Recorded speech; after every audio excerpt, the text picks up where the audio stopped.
to Stunthangar Video Hangouts. My name is Charles Carter, and I'll be your host this evening. I want to extend to you my gratitude for you watching Stunthangar Video Hangouts. If you are watching this as a replay, I want you to know that I host these YouTube live streams every Monday and Friday evening, starting at 6:45 p.m. Pacific Standard Time. So please make a note of this so you can watch or be part of the live stream. Plus, we have an after party following the live stream, which is sometimes better than the live stream portion. You must be a registered Stunthangar Forum member to find the link to be part of the live stream and the following after party. Here at Stunthangar Video Hangouts, we talk about building and flying model airplanes, sport flying, competition flying, and what you've been doing lately. To join our conversation, if you are already a member of Stunthangar Forum, you can find the link if you scroll down to the section called At the Bench, which is right below In Memory of Our Friends. Now, if you're not a member or if you're not logged into Stunthangar Forum, the At the Bench link will not appear. Now, if you're not a member, please register at stunthangar.com/SMF. That's stunthangar.com/SMF. That's Smart Men Flying. That's courtesy of Jeff Riley. You must place a space between your real and last name when you register. You must also use a real first name and last name, what I meant. You must also use a valid email address, or Sparky, the proprietor of Stunthangar, will not approve you. Now, if you're inclined to not come in and just enjoy watching us on YouTube, wonderful, fantastic. You can enter your questions or comments over here at the chat box. I'll do my best to make your comments or questions a part of the show. Now, understand, sometimes even I can't get a word in myself, so be patient, and I will ask our illustrious panel your question or state your comments. And by the way, you only can do that during a live stream. So like I said, I host these YouTube live streams every Monday and Friday evening starting at 6:45 Pacific Standard Time. I know sometimes it's not a convenient time for you, but if you want to ask a question or comment, come in then, and then post your question or comment, and then come back and watch the replay at a more convenient time. Now, if you find, and also if you want to support us, come on in during those times, so that that's the only time you can actually make a contribution using the super chat is during a live stream. So come in at that time and hopefully make your donation. And again, if it's not convenient, if you have to work early in the morning, I understand, come back and watch it at a more convenient time. Now, if you find the Stunthangar Video Hangouts that I host, or the many building videos that Sparky does on this platform, informative and enjoyable, please hit the thumbs up. Subscribe and share the videos, comments on the videos. All these activities help the Stunthangar YouTube channel grow. Please consider joining Stunthangar's YouTube channel memberships, which start at just $4.99 a month, which is less than 17 cents a day. I mean, it's like going to Starbucks and getting one of their coffees, just one of those a month, and that will help us out. You also can do the super chat. Like I said earlier, the super chat you have to do during the live stream. You can join our YouTube channel member anytime. Just go on to the YouTube Stunthangar's YouTube channel, and you'll see the join button. Hit that at any time. But the super chat has to be done during a live stream. All right. And when you do that, you're helping to offset some of the expenses of running Stunthangar. Okay, and we need your help, and appreciate it very much. So with your support, if you join, you'll get access to member-only videos, and once a month, Sparky has a question and answer show for members only. And plus, you'll be helping if you're in control line or RC or whatever model aviation, you'll be helping the model aviation community by supporting us. Now, this is Sparky's YouTube channel. I'm only in here twice a week. And so if you want to get in touch with me, go to my YouTube channel, which is called Flying Control Line Stunt. Let me repeat that for you. That's Flying Control Line Stunt. And place your comment or question on the 2019 AMA National Championship video, which is a video that Sparky shot with his video camera of me flying his beautiful light Junar XL. And if you do that, I'll receive a notification to be able to respond to me quickly, because I don't only get notifications on this channel, because this channel is not my channel. I want to thank you for your past, your present, and future support. You are making it happen. Please keep the conversations family, room friendly. In other words, please don't use words or do things you wouldn't say or do around your own children or grandchildren. And without any further ado, and now I'm going to post the link at the Stunthangar forum. So got that, and let me do that right now. So the link is being posted. It is posted. All right, so that's how you get in. People ask me from time to time, how do I get in there? It looks like a lot of fun. Well, it's just really, that's the best way to come in, is through the Stunthangar forum. And now I'm going to go to the Stunthangar YouTube channel, and let me clear up some things here, and let me do this here. I always have a little bit of stuff I have to do before I start cooking with gas. And looks like I have Tom coming in here. Let me see. Hey, Tom Rammel. All right. Long time no see. Hi, Charles. Hey, thank you for coming in. That's great. And looks like Bob Whitley's coming in too. That's fantastic. And let me go to the control panel. Let me just do a little bit of there. Hey, Bob, thanks for coming in. Hey, Charles, good to be here. Let me just take care of a little bit of business here, and I'll be right with you. My undivided attention then. Let's see here. Hope everybody had a good weekend.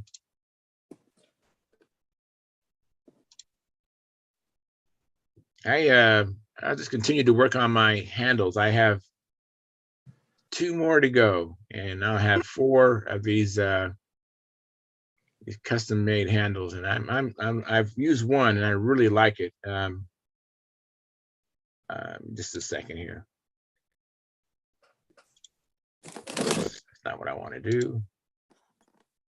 Okay, I got out of. Oh, there we go. There we go. Just trying to do it quicker and slow down, trying to be anxious to get in there. We just slow down, just relax, make less mistakes, and I'll be quicker. I want to do it twice. I see that Edward Carlisle is in the chat box. He said, like sent. Thank you very much, Edward. And I see that Tom Rammel, he gave us a like. Thank you very much. He's a VIP. He gave us a like, and he's in here. That is awesome. And let me fix this, and then you guys have my full attention. Looks like you have 14 viewers right now, and 10 likes. So thank you very much. But please, those of you who have not hit the like button, please smash that like button. It won't cost you a penny, and it helps the analytics of the show. And Gary Sinclair, he is a member. He has that moniker next to his name, and he's also the monitor on the chat. So Gary Sinclair, he provides a like as well. All right, so here we go. So Tom, you was in first. So tell me, what's been going on with you? Are you still doing with the robotics, or is that done? Or We're done with robotics now. We got 2nd place out of 60 teams. wow, So, that's pretty went good. well. Now Aren't you last time, model this month? Sorry, Tom, aren't you the calendar model this month too? Yes. thank you very much, Bob. Let me see. That's 22. Let me make it big. Just a second. And I have a better way to show up. I'll do that real quick. Hey, Tom. All right. You want to show it again, Tom? I just made you this big just now. Oh. Very good. And what are you holding in your hand? That's the Cosmic, or Cosmic Wind, Rodak Cosmic Wind, electric Very power. good. Very good. I'm going to bring up another image of that. I have that on my computer, and I can make it a little bit bigger. I'll do a share screen. So, yeah, new month, April. Amazing. Just seems like they're just clicking away. Let me see here, the calendar. And here we go. It's coming up. All right, coming up, coming up. Come on, computer, hurry up. Hey, while it's coming up, let me welcome Mark Gerber. Hey, Mark, thanks for coming in. Hey, everybody. And let's see here. Why isn't this thing big? Come on, be big. This thing is not April big. 1st is always a nice day. You get to play around with the fools. And I get to bug one of my best friends is being an April Fool because it's his birthday. And it's also the anniversary of the Royal Canadian Air Force. Oh, cool. Oh, very cool. I don't know why it's not, my image is not big. Hang on a second. Oh, this is, here we go. Now it's big. All right. Let me make it even bigger and I'll do a share screen a little bit smaller so I can get everybody in here. And January, February, March. Last month was Bob Hunt, and this month, here we go. Let me share the screen here and let me do this. And let me see here if it works. Sometimes when I share a screen, I can't see it. Let's see here. Let me try this.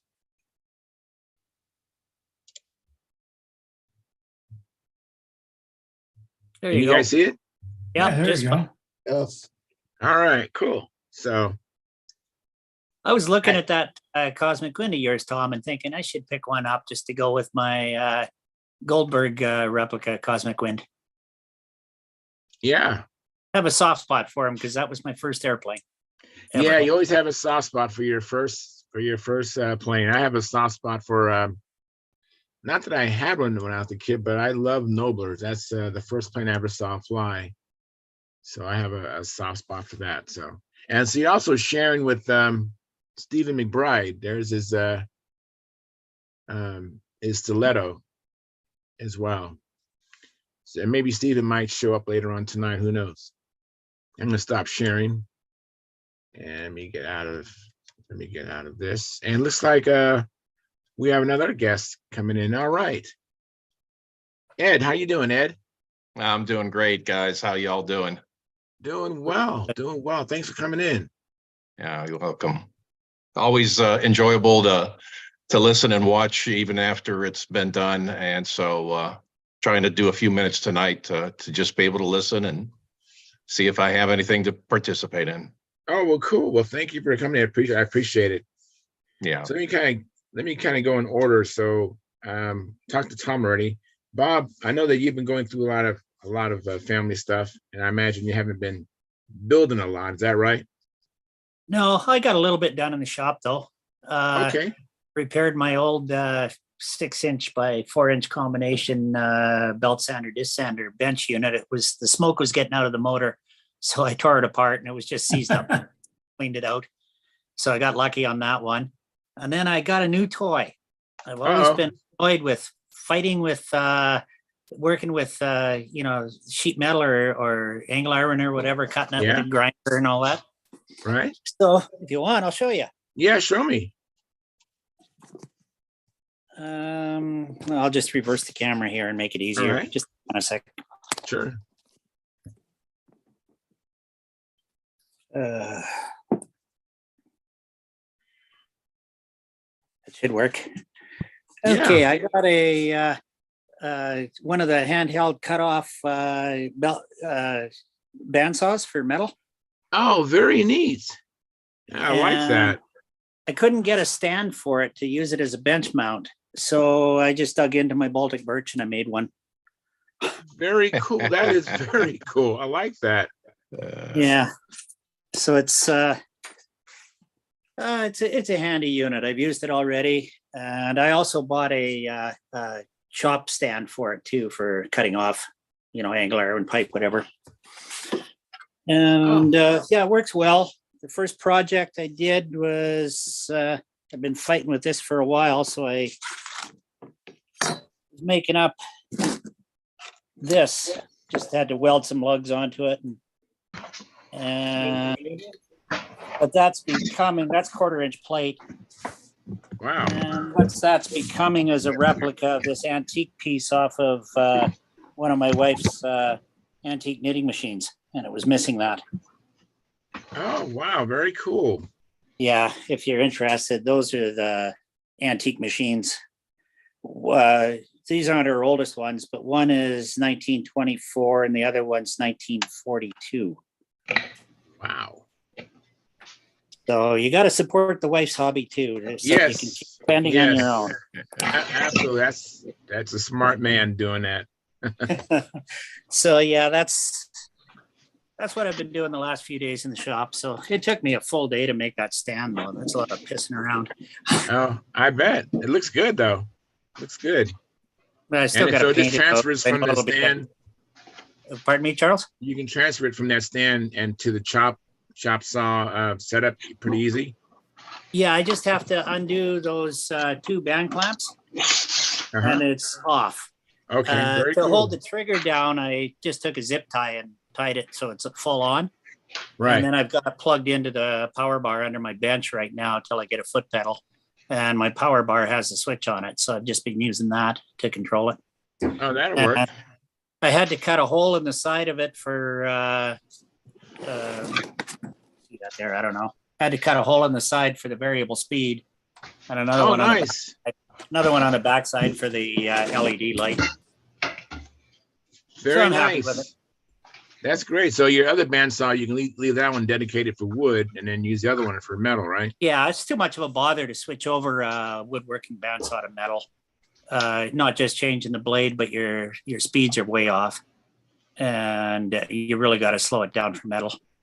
So there's some bandsaws that are sold that are dual purpose, but I've always been more of a believer in single purpose tools. Plus, my old bandsaw, it's vintage. It's from the 1960s, and I got it for free. So I love that price. Yeah. So Very tools. cool. Tools never end. You always need another one. No, and I don't think tools are never a waste of money. I think tools are always they're good. I'd rather put money into tools than almost anything else. Especially when I'm doing work. I figured I'm saving money by me doing the work, and if I have nice tools to make it more enjoyable, why not? Yeah, and I was able to rough out that piece and weld it up and have the rough grinding done. I still got finished stuff to do and slots to cut, but I did all that in an hour. Very Compared good. To, a solid day it would have taken me piddling around with grinders, cutoff wheels. Yeah, very good. Looks good. And then next up was Mark Gerber. And Mark, how's your big Bearcat coming along? Yeah, do you want to see it? Yeah, I do.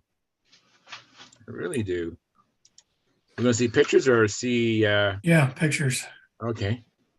Yeah, I was waiting the last meeting to see. Very good. It's all in primer, huh? Oh no, that's what it was like about 3 weeks ago. And then I like your apparatus you have to hold it on the bench. That's pretty neat. yeah, I got that about 25 years ago from somebody who was selling them on Tampa website or somewhere. I don't remember who's making those things, but they've been using it for a long, long time. I wonder if it was Carl Shute or what's the other guy? Brian Gardner.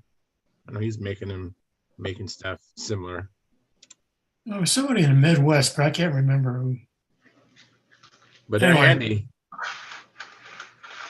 And I sprayed the white on put the pilot in, did the canopy, and sprayed the white on the areas where the numbers are going to be. Okay. And I put the stencils on it Oh, very nice. for the numbers. I haven't completed it here yet, but then, Is that the Al Raby Bearcat or is that your own yeah, that's a design? Bearcat 3. Okay, yeah. And Putting a that's what it looks six, like this Ooh. afternoon at 5 o'clock. So Ooh, look at that. That looks awesome. beautiful. Oh, that's nice. What are you powering it with, Mark? Super Tiger 60. Okay, that was my guess. Following along in Al's footsteps. So I still have to finish the flaps and the elevators and do ink lines and exhaust stacks and a lot of little other details and things. But getting pretty close to the end here. It's been a long two and a That half is year looking project. good. Yeah, I'm That sorry is Keith Russell's not on. I don't think he came on, did he? Not yet. He was the inspiration for this and the guy that kind of goaded me into doing it. So Just a second.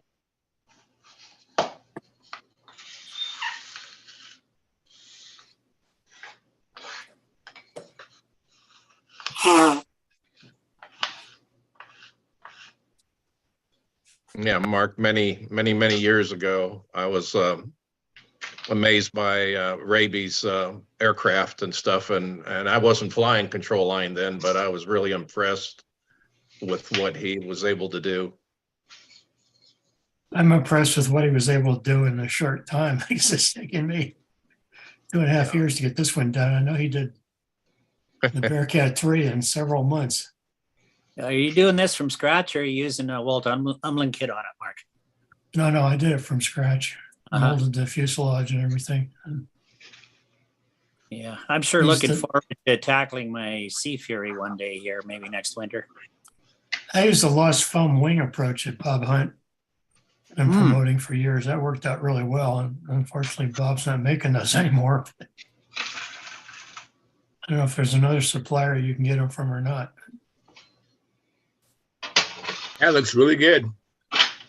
It's all class coat, epoxy finish, so hopefully it'll hold up. And the fuel won't eat into it. So Right. you're following in Al's footsteps just about all the way there, Mark, because he liked the catalyzed finishes too. It didn't like dope at all. Yeah. And it's got all the Keith Russell features to it. The flaps are inset into the back of the wing with the pin hinges. And you can't see it very well here, but I got the rudder mechanism that Keith employs with the sliding cam in there. It goes back and forth as the elevator is up and down. So you can program by a contour on the cam how the rudder behaves with the elevator position, whereas Raby's is just linked and fixed. Yeah, it was really neat how Keith showed his system the one night in detail, about a month or so ago. Yeah, and a lot of the ways I've done the details of this thing, the landing gear is removable. Raby, I don't think that is removable. Go ahead. And the way I got the engine compartment set up, which you can see here, was similar to the way Keith did his Bearcat. Are you using the shock of gear on it too? Or? No, No, it's okay. not yet. I figured I had enough complexity, but I think Raby's real problem was he had his gear too far forward, or his wheels too far forward. He did not have shock gear on his Bearcats. He did that on the Mustang. It was his first plane. I think it might have even been the Sea Fury. Yeah, he did on the Sea Fury, definitely. And then later on, he did it on almost every airplane. But he flew the Bearcat 3 in the 1970 Nats, and he bounced the landing, which is why he wanted to, go to the shock gear. And it's kind of funny that he bounced the landing and ended up in second place. Well, Keith Russell ended up in first place. Wow. I thought Al was flying a Sea Fury in 73. No, in 70. Oh, 70. Okay. Yeah.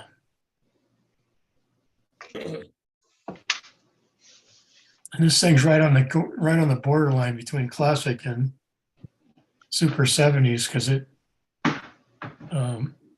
he designed it and built much of it, I think, in 69. And then he first competed with it in the summer of 70. So he's got a little paragraph on the plans explaining why he thinks it's classic legal. Wow. That'd be nice to be able to fly in classic legal. Well, like I said, he says it is because the rule says it has to be designed or built or flown before the end of 1969. Well, he designed it and started building it in 69. Huh. So we'll see. I don't probably be some controversy over that. But Now, this is your second one you built? no, this is my first Bearcat. Okay. And we were down at the club field back about, I think it was October of 2000. And we're talking, and like we always do. He says, "You need to build a Bearcat." I said, "Oh, okay."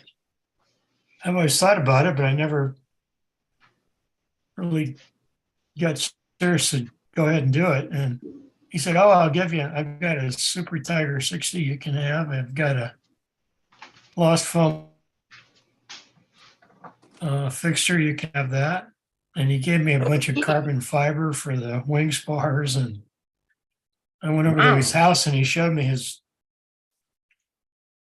about 2002 Bearcat, the orange one. He crashed it, I think about 6 months or a year before that. But he still had the whole airplane in his basement. He said, "Here, you can take this home too." And I said, "Well, Very no, cool. thanks. I've got more airplanes in my basement that I know what to do with right now." Yeah, I just picked up 2 airplanes this week. Yesterday. I had a friend who's, I think Bob Brooks is about 83, and he has a problem with his balance, and sometimes he has brain fog, and he just can't fly anymore. So he called me up and asked if I wanted a couple planes. He had a Skylark that was built by Bill Biles, and he had I think it's an RD2 that's unfinished, but it's all built. So about a day or two later, I get this email from Keith. He says, "Well, the bad news is I can't find that fixture for the lost foam wing." And so I said, "Well, I think I'm going to build a Bearcat 3 instead of a Bearcat 1, because this had a lot of Raby's refinements and it had bigger flaps, and he used a molded fuselage, which I've molded parts before, so I was kind of comfortable with that. Although this is a really big fuselage, so I had to make really big molds. So that's why I went with the Bearcat 3 instead of the Bearcat 1. So we'll see how it flies here out another month or two. The weather gets good and the plane gets finished. And I'll take it out and see what I got. look forward to seeing it fly. Maybe you have it for Las Vegas. Well, Las Vegas isn't until November. I'm trying to get it for Brodak All in right. June. But again, I'll take it out and fly it and see how it flies. And it may take some trimming. I know Keith took his chiseler down to Las Vegas and ended up not really doing much other than flying a few laps because he had some trimming issues he had to deal with. He couldn't fix on the field. Right. Hey, Gary, you made it in. Thank you for your Yeah. persistence. I had to go through the back door and come in the other way. Right. Well, your home is my home. You can come in the back door anytime you want. Open the fridge, get something out of it, there to eat and drink. No problem. You missed out on seeing the showcasing this month's feature calendar, Gary. Oh, I did. Yeah. But you probably know what it is anyway. Yeah. Yeah. It's no surprise to him.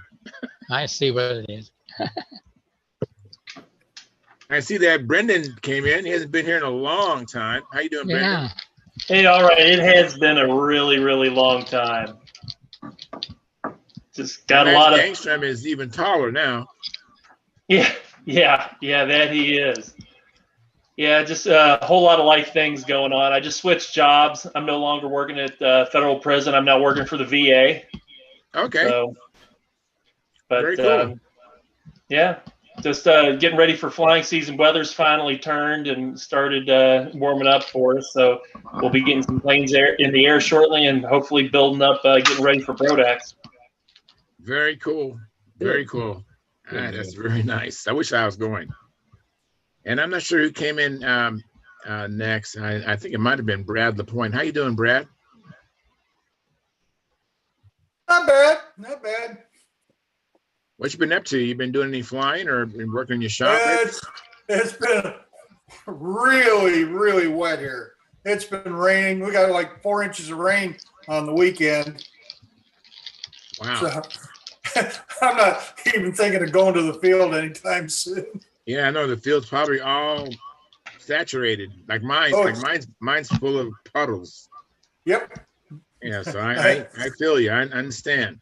Yeah, So that means I you've been know. working in that means you've been working in the shop then, right? You've been doing anything in your shop? Yeah, I've got a project, but it's not really a big stunt plane. It's just a project. I understand. Getting ready to do a kitchen here shortly, so I've been sort of going around and lining up stuff for the new kitchen. I understand that too, but our Yeah. hobby does help us with our remodeling and with it helps us with a lot of things. You know, I work on cars. I work on a car today, and The only problem is the contractor says, "Oh, I can't make it in April. I'll see you about the middle of June." So there goes Brodax. I'm not going anywhere in June now. oh, it's too bad. That's too bad. Let me welcome Stuart. Hey, Stuart, thanks for coming in. So you've been making any progress on your twister? I know last time you showed us your wing. A little bit more, but not much. So piece of it. And things take a long time to get done. That's not easy. And I'm not sure who came in this. I think it was Mark Wise. Hey, Mark, how you doing? Doing good, Charles. Thank you. Any new developments or anything going on with you? Yeah, a lot of administrative things. And for some reason, a lot of my airplane time is.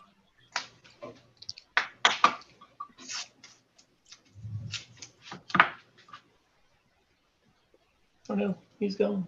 Whoops. Looks like you got locked up. Looks like you froze up. Winds there. We're going to have Panther regionals. And can you still hear me? I can hear you. Yeah. Yeah. Okay. Seems like I have a bad connection. But anyway, we have a Northeast contest coming up in September, and then we have a Southeast coming up in October. And I hope to next year add 3 more so we can have 5 around the country. So while that's going on, we have a committee working on the banquet. Really, the easy part of the banquet is finding a place and finding food. I didn't think that would be the case, but it is. The harder part is the program and who do you make sure you invite and who do you make sure you don't snub, and just try and be politically correct. And it's really coming together really well. And one of the more exciting things to me is, and I may have mentioned this before, but Win Paul has finally gotten his 50-year project published in hardcover, and he has 50 years of stunt in a 2-volume set, and he's going to be at the Nats, and he'll discuss his work, and he has some for sale, and I think that's just going to be awesome. Something like 1,800 photographs in his work. Wow. And a third committee, another good committee, I decided when Scott Richland made some comments about planning, I said to myself, you know what, maybe Scott would head up a committee and do a 5-year Pampa plan. And we have 5 people on that, including me. And that's really turning out to be something very important, quite deep, when one of the things we want to do is establish ourselves so we can do some fundraising. There's certain things we can't do because of the budget. I know there's one guy watching me right now who knows how to get money from organizations, and that's my friend Ed Waskey. But for us, it's new, and we really have some good things coming out. We're going to announce them at the July meeting at Muncie, membership meeting. So it's just a lot of hours, but it's they're going somewhere, you know. And other than that, today I'm the president of a golf group, and today I got real close to shooting my age, which has been my goal for a while. I shot 78, but I'm 77 years old. So it was fun. It was exciting for me. I do well. I do better when I have goals and objectives rather than just what am I going to do tomorrow. Yeah, that's a good idea. Have goals. Yeah, objectives. So I think anyone who can come to the Nats to fly and enjoy the banquet is going to get something really special. We're subsidizing it pretty heavily. And so that's what I've been up to. Very little in the shop, and that's a little frustrating, but you know, you got to do what you got to do. Yeah, I understand that. And I totally do. Well, let me welcome Lynn Burrell. Hey, Lynn, how you doing? Hey, guys. What you been up to, Lynn? You been working on your Strega? No, I've got some other projects on the go right now. Yeah, Strega is sort of on hold, and yeah, it'll come back around. Yeah, I bet it will. And there's no flying weather anyways, right? Up there, That's right? for sure. That's for sure. Yeah, that's kind of a demotivator. It's very wet here. Same here. I probably won't get out to fly until May or June. May or June. Wow. Yeah. Well, you're not alone. I've heard other people say the same thing over the years. Well, I'm getting pushed back further all the time because I've got so many projects on the go. So, and work still. I'm still working part-time. So all these things take time. I totally understand. I'm with you, Lynn. I am with you. I'm working too. Let me talk about in the chat. We have Daniel Barry Sports Highlights, and he says, "Yo, thank you, Daniel Barry Sports Highlights, for coming in. Appreciate it." And it looks like Carl Reed is making his way in here. Yeah. Hey, Carl, how are you doing?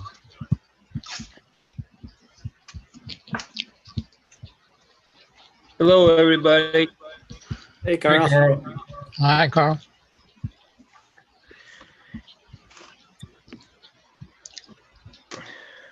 Oh, let's see here. I've been working on, I meant to bring them up because I would like to show you the progress, but I'm actually started 2 more handles for a total of 4. All right. And, I'm making it changes each one, and hopefully to make it better and better. I'll show you them maybe next Monday. I might even have them in a showable condition. But that's what I've been doing. And Caffeine came in. Hey, Caffeine, how's it going? How are you guys doing? I'm doing good. Hey, Caffeine. Hi. Hi. Caffeine, Selamat pagi. Selamat pagi. So you been doing any flying, Caffeine? No, not on last weekend. Not last weekend? Yep. Yeah, I just made some modification on my land rails. Oh, really? What'd you do? I put some like dowel in the middle of the rail, so the lines wouldn't bend like sharply, you know. Do you have one you can show us? Yep, sure. Oh, okay.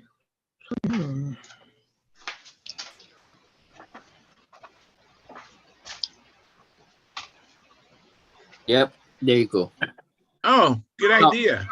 Yeah. So it's still my prototype. The real one is much better than this. I tried several position, like two position in on this case. Like I'm trying to find the best position that wouldn't bend the lines when I'm rolling it up, because previously I think one of the reason of my twisted lines or king on the lines is because I when I roll the lines after flying, the normal line rails make you to make some like very sharp bend, in the middle. You know Right. what I mean? I do know what you mean. Yep, yep. And I think this is how I'm gonna close the lines at the end. Yeah. When yeah, I it's like that. And that's a yeah. good idea. That's nice and simple. Yep. Luckily, I have some some twisted kinked lines to try with before messing it up with the real rails or lines. So yeah, hopefully on the next flight I will not mess up with my lines. Yeah, I know that's can be an expensive habit that Yeah. we have to break. Is that Uh-huh. your flying handle right behind? No. That's not. I don't use that handle anymore. I use Reiko hardpoint handles now. All right. Yeah, a lot of people comment about this very small handle. Yeah, something else I like about that, Caffeine, is Yeah. with tying it off at the start there with your pins, you're not going to Yep. have your line ends hitting your You're finger. muted for some reason, twisted Bob. We're not getting any audio. What's that? We wasn't I've got getting, You got it? I didn't get the last. It's broken Yeah, up a little bit. I was just saying that with having them pinned like that, when you start rolling them up, you're not going to have them or unrolling them. You're not going to have them the tail end snagging on your fingers all the time. I like that. Yeah. Yeah, it's Yeah. a good idea. Uh-huh. And yeah, on last week I have finally received my package. This is an R from a Japanese brand for its 19 to 35 engine size, and it looks really good. Wow. And one thing that surprised me is the packaging is very small, and I was surprised, like, oh, it's very small. I think it's very Japanese thing how they can fit everything into a very small packaging. It's the Right. packaging itself is only 26-inch by 10-inch by 3-inch. So it's very small, and the plane itself is as big as Banshee for your comparison for your Wow. yeah. Yeah, that's pretty impressive. Mm-hmm. Do They you have your Reiko handle handy? Not everybody's familiar with that handle, I don't think. Do you have that handy? You mentioned it. no, not at the moment. No It's problem. in my shop. I understand. My handles I'm working on are downstairs. I don't have my handles either, so no problem. Yeah. Well, one thing I realized about this Japanese ARF is the fuselage is in two parts. So normally the ARF from product is one piece wing and one piece fuselage, but this one is two piece wing, two panel wing, and the fuselage is in two parts. So yeah, it can save some space for packaging. So the shipping cost is not that bad because the dimension of the packaging is not too big. So it's a good shipping cost. And one thing I noticed is the fuselage is foam core fuselage. Oh, interesting. Yeah, it's very interesting because my Prowler, it's the the the other way around. It's a foam core wing, but the fuel balsa fuselage. So yeah, it's very light. Now this fuselage, where's it? Where's the brake lines at? Uh, almost around the city, I think. Let me check it.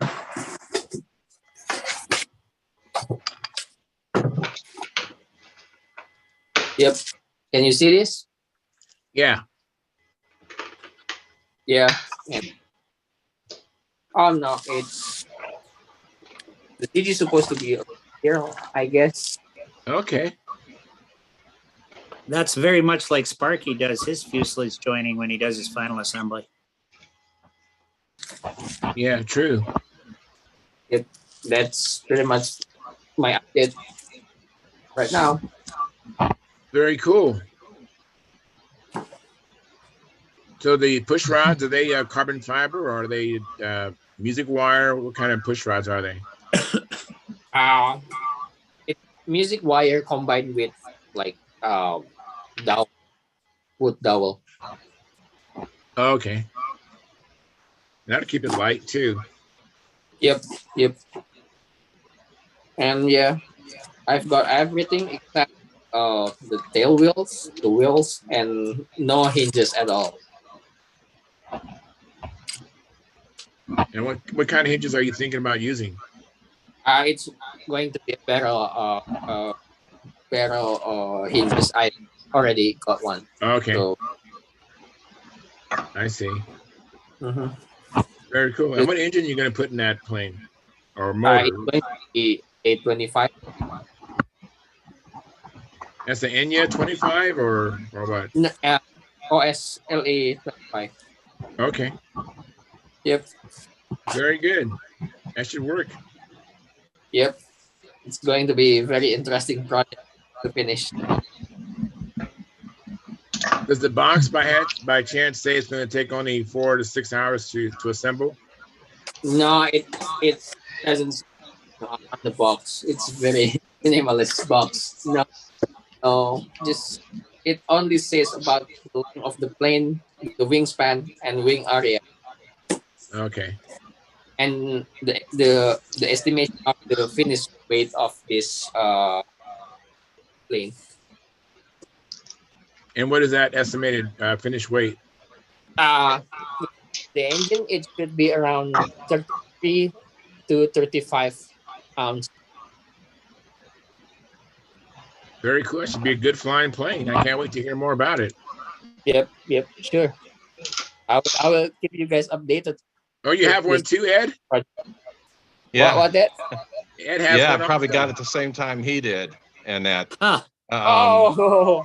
The site said 2 months because they're manufactured as ordered, and it took 2 weeks. Wow. And this is for a special project. And just real quickly, yeah, the wingspan's 48.8, and they say with a 40 size engine, you're looking at about 35 ounces. And this is the IC version. Oh, they sell electric and IC versions? Yes. Wow. And, Very nice. So that was pretty funny when I saw that today and stuff. So it's for a special event.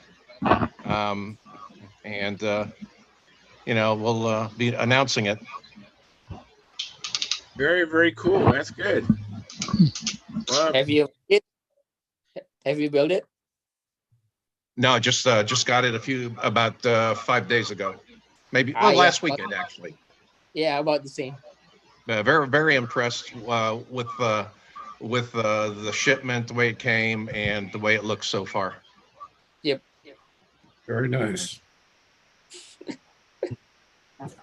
that is very cool. Who did you order that kit from?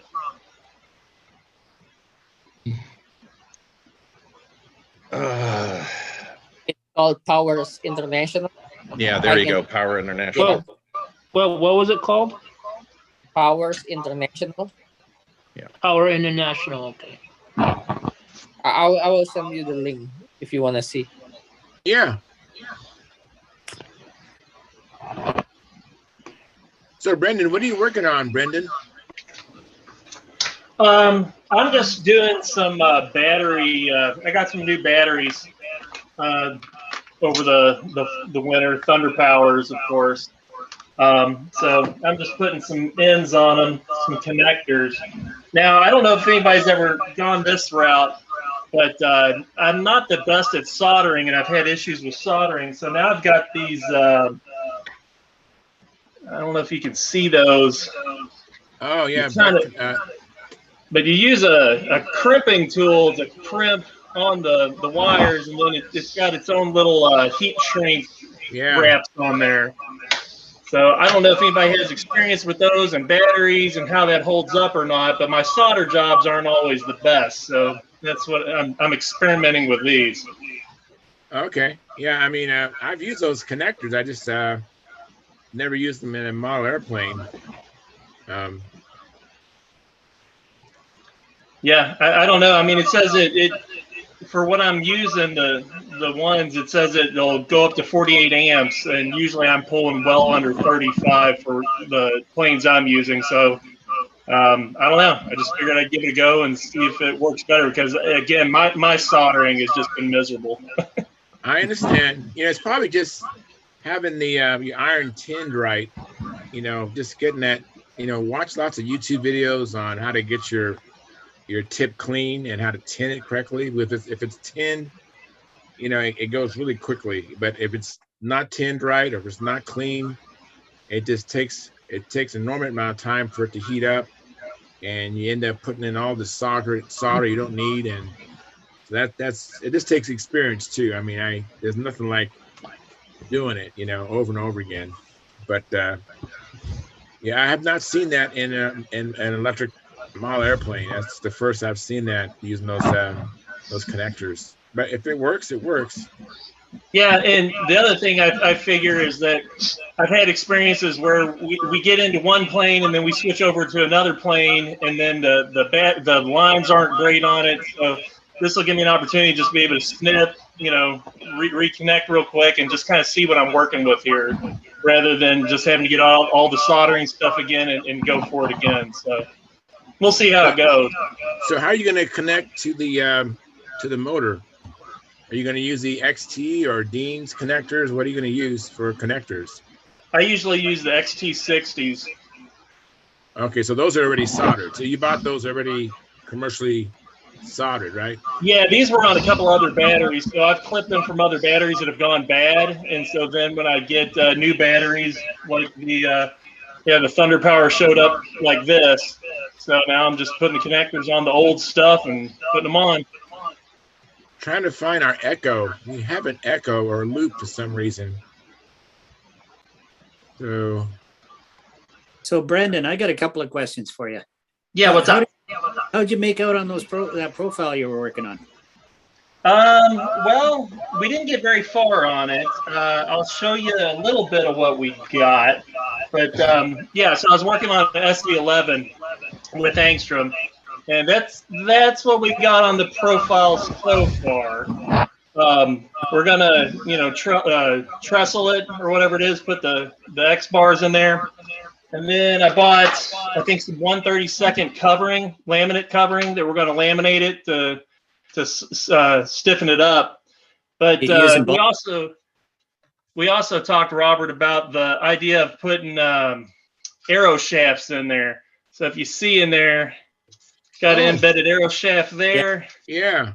And one up on the other end. So this thing is as straight as a board, you know, as can be, with those arrow shafts in there. And they really for keeping it straight and from tail wiggle, but I found that they really don't help much for twist. Yeah. Yeah, I don't know. We're giving it a shot and seeing how it goes. But yeah, hopefully that laminate board. I got some big sheets of it from Aircraft Spruce. I'll just show it, but I can't remember the price tag. But that's see it. You're using, yeah. What thickness is that, Brendan? What's that? What thickness is that plywood? That's 1/32. Oh, very cool. Yeah, Which- and I bought enough to do probably about 4 or 6 fuselages in the future. I bought some for the future since it costs a pretty penny to get it shipped. Yeah, I bet. Yeah, fortunately, I've got a local supplier when I buy a sheet of it. But the other thing to mention on your soldering, before you solder, I've learned the hard way on whether it's an iron or a gun. Tighten the screws on a gun and make sure that the tip is screwed in tight on the iron, or you'll have all kinds of frustration. Okay. Because they always work loose, and it doesn't take much. Like on my gun, especially, if it's acting up, that's the first thing I check, and almost always that's what it is. Yeah. Yeah. Again, I just haven't had a whole luck. I have watched some videos, maybe not enough of them, but I don't know. I've gotten into these clips. Actually, I had a whole lot of things go wrong with some wiring on my RV, so I kind of use these for some other lighting features. And I was like, you know what? I'm just going to give it a go. And then with these having the shrink wrap already on them, it's nice to already have that kind of in place as well. But again, this could be doomed for failure, and I might have a lawn dart, in the near future when one of these disconnects or goes bad. Yeah, I haven't used. You can get connectors like that are pre-soldered too. When you heat them up, the solder will flow. I've never used them though. I just know that they're out there. I've used them. I was going to say the same thing, Bob. Yeah, I bought some off of Amazon. It's that same kind of connector, but it already has the solder in it, and then you use a heat gun, and then it shrinks the material onto the wire, and the solder flows between the two ends. Wow. It's pretty neat. You might want to check it out. And they have different sizes. Okay. Yeah, that sounds good. Very cool. Well, thanks for sharing.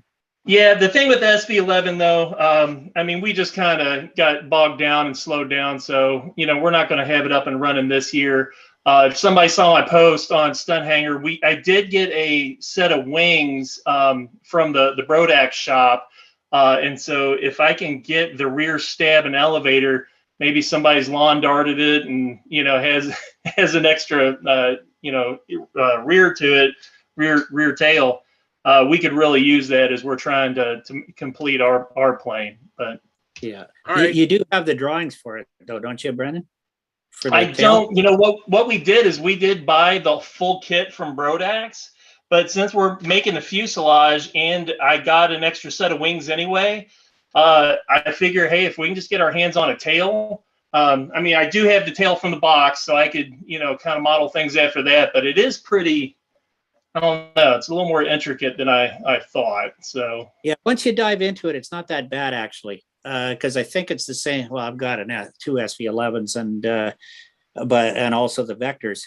The vector construction looks to be virtually identical. And when I scratch built my profile one, it really wasn't a big deal. You just cut it out and hollow out the center, insert just rectangles of ribs, and then just shape the whole thing. It actually goes pretty fast. Just make darn certain you got really good straight grain wood for your outline, because you're going to be cutting a whole bunch of it out. Yeah. Okay. And don't be intimidated by it. It's probably quicker for you to make one than to wait for one being shipped from someone. Yeah. No, I was just having some hope that it would, something may materialize and someone may come out of the woodwork with one. But if not, yeah, we'll just put one together. Yeah. So the wings you bought from Brodax, were they from ARFs or are they ARCs, or what kind of wings are they? Yeah, they were ARFs. We live in the area and whatnot, and they're kind of working with us. So they had one that had a warp, a set that they, I don't know if they got it back from somebody or somebody identified a warp to it. But I actually pulled that thing out and it looks as straight as can be. I think that maybe there was a little break on a piece of it, but I think that was the issue, not a warp. But because of the builder model rules say that you have to cover it yourself, we did take off the covering for it, and Angstrom will be covering it eventually for builder the model regulations. Very well, cool. that's What color was the covering? I think it was one of the green ones. Yeah, I know. They have a lot of green ones. I have 2 green ones. I'm like, and a friend of mine bought one and it was green. Another friend bought Yeah, one and it was that's kind of green. what they had. That's what they had left. And matter of fact, I think they had like 5 kits total that were left when we bought 2 of them. And because someone was really staring us, hey, you need a bigger plane. This is where you should go with things. And so I got 2 kits, but I'm kind of, like I said, I'm kind of hesitant to dig into it. Angstrom's kind of at this place where we don't know how far we're going to take this. So we got some decent planes and stuff. And I don't know if I really want to, start going into the $200, $250 plane box when I don't know if we're going to keep going with a whole lot of stuff. So part of me saying, hey, I'd rather kind of build this, with what I have and the materials I have. And then if we don't end up needing it, I'm sure somebody will buy it off of us down the road. True. Oh, yeah. Well, Absolutely. covering it from scratch is good anyway on your wing, because you're not going to be able to match the trim that's on it, or even the white. You might not be able to get a perfect match. So it's, Good point. I found it's easier just start over. Yep. Let me welcome Tryan. Hey, Tryan, how you doing? Thanks for coming in. Okay, you're welcome. Hi, Tran. Did you go flying this past weekend, Tryan? I wanted to, but it was raining all the time. Oh, I know. Can't wait till this rain goes away. It's raining out here in California too. Yeah. So what happened is like Saturday rain all day long. So Sunday was a very decent day to go out fly. Very actually beautiful, right? Right. But if I went to the flying field over there, it's all be just soggy and filled with water and just bad. I understand. I know the routine way too well. Yeah. We still have snow on the ground. So maybe you should be happy for just rain. I know. We're complaining, and you're like, well, Our snow is. It could be different. I don't want to say it could be worse. It could be different. No, the Great White North here, our snow is almost gone, but no guarantee winter's over yet, though. There might be another hit of it. You never know. We're supposed to get more snow this week. Let me welcome John Miller. Hey, John, how you doing? Doing fine. Hey, Bob, did you get your package? I did. I popped you a PM on that too with a thank you. Oh, great. About a couple of weeks ago, yeah. So thanks a lot. Good. Yeah. You bet. And Bob Gore is in the house. Hey, Bob, how are you doing? Hi, guys. I'm doing well. How's everybody doing? Good. We're doing good. All right. We all have, looks like crappy weather for the most part. I mean, crappy for flying. It was snowing here this morning. Snowing all day here. I guess I shouldn't complain. I could have flown today. I just I had too much other stuff to do. I was working on my car today, so. Yeah. You got to do that once in a while. Yes. Yeah. Yeah. You got to. Yeah, I'm gonna shut down fairly soon. I've got a very early day tomorrow. I'm kind of tired, but I got a couple of questions for Mark though, if we got time. Me? Mark, what? Yes, sir. Yeah. Oh, I see you got a face now. I was wondering if you break your mirrors too. Do you have a question? Yes, I do. I got a couple. But Well, you're usually the smart ass, so it's only fair in return. That's true. Okay, the banquet, obviously I'm not going to be able to make it down there for Nats, but you're going to be getting lots of video and stuff on that, and awards and all that, so you can share with us. Yep. Excellent. And then Win Paul's book, I was one of the first ones to put down that I wanted a copy way back when it was talked about. When do you anticipate, and when do we need to send money down and stuff like that for mail outs? Okay. I'll contact Win. He's coming to the Nats with his publisher and copies. So I don't know if they're available yet or they're going to be available in time for the Nats. I know they'll be available for the Nats. I'll send them an email tonight and see what the thing was. If Paul heads down, Jabot heads down there for this year's Nats like he did last year, I'll have him pick it up for me, but otherwise it'll probably have to be mailed. Okay, sure. Great. Appreciate that. Just don't tell Len, usually we don't cooperate with Canada. Yeah, but we've got a full contingent here tonight, though. I No, know. but Lynn's not here. He left. You did leave. He did. Yeah. Yeah. Oh, I don't know what happened. I don't know. Oh, well, Stuart and I will hold the fort. I'll hang in for probably. Yeah, about Stuart, you and Dave Lapointe. I mean, there's 3 of you from Canada. Oh, there's Right. Dave's here too. Yeah. Hey. Brad. Excellent. Okay. Well, anyway, I will bid you all a good night, and I'll try and stay in for the duration on Friday. All right. Thank you, man. I look Okay. forward to Hey, seeing you Bob. Friday. Okay. Bye now. Bye-bye. Yeah.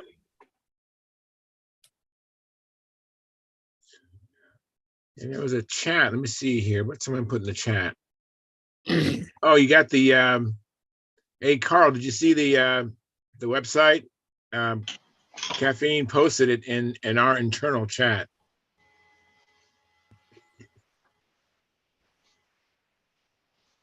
Oh, for Power International? Yeah. Yeah. Can't hear you, Carl. Yeah, we can't hear you, Carl. But the chat is down in the bottom. Just hit the chat, and then you should see it to your right.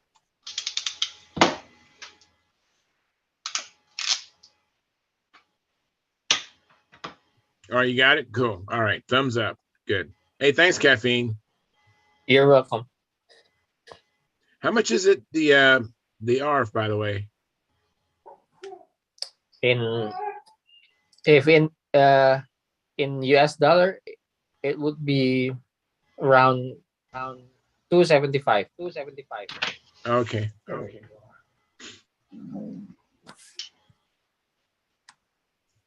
Is that better, Charles? Can you hear me now? Yeah, I hear you now. Okay. Well, we have a loop for some reason. An echo, I mean. But that's all right. So let me talk to John Miller for a minute. Hey, John, so what you been up to?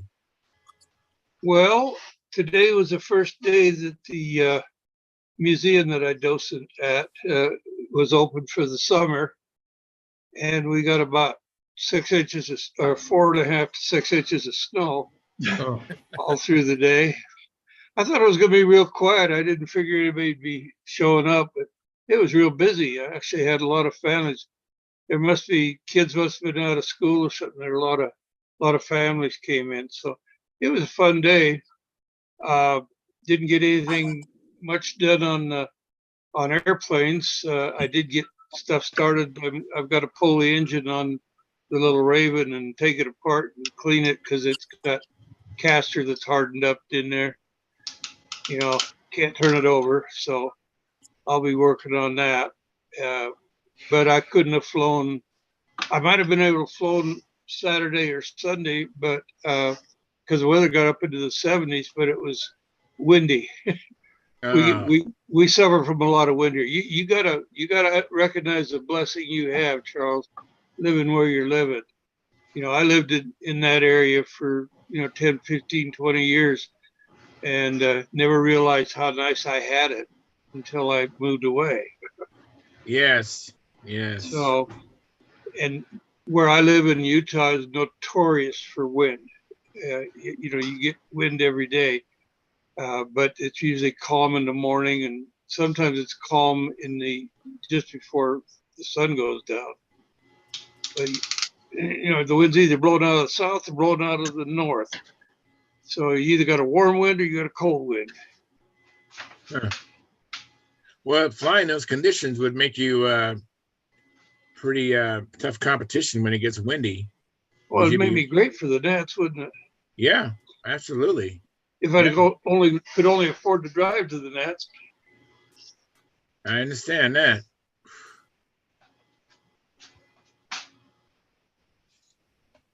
But it is hard. It is hard to do a good set of maneuvers in 35 to 40 knot winds. I can't even imagine even trying. Wow. I flew at the 95 knots, and the wind was between 20 and 30 knots. because they had the 30-knot windsock up, and some of the times it was straight out like that. So you just got used to it. That's all. Yeah. I was going to ask Bob Gore, have you done anything in your shop, Bob? I know you said you've had some weather as well. Nothing you'd be interested in, and been helping my son get a car ready that he's rebuilding. The whole car. Very cool. Yeah, when I saw your what you did to your car, I was so impressed when you showed in the after party over a year ago. I was just amazed how you pulled all those dents out. That was absolutely amazing. Let me welcome Philip Bailey. Hey, Philip, how are you doing? Yes, how are you? Doing well. Doing well. Yep. Good deal. Bob, Have you it's had a your body, chance to- man. I need you here. No, I need paintwork. Oh. Have you had a chance to do anything on any airplanes or anything, or go flying? I'm Phil? working on it. I'm working on the SV. I got it. I think I can finish it this week, and I'll try to show y'all Friday night or maybe next Monday. Wow. But mine won't look like everybody else's SV. I've added some colors to it and done some things to it. And I got Tom to paint me a pilot, and not just carve and paint me a pilot. And it looks a little nice. I mean, it's still an ARF, and I still won't get any credit for it, but at least looks nice, Yeah. Not something I'm going to be as ashamed of as I would be the other one, the first ARF I did. Yeah. And this ARF is going to be glow or electric? It's electric.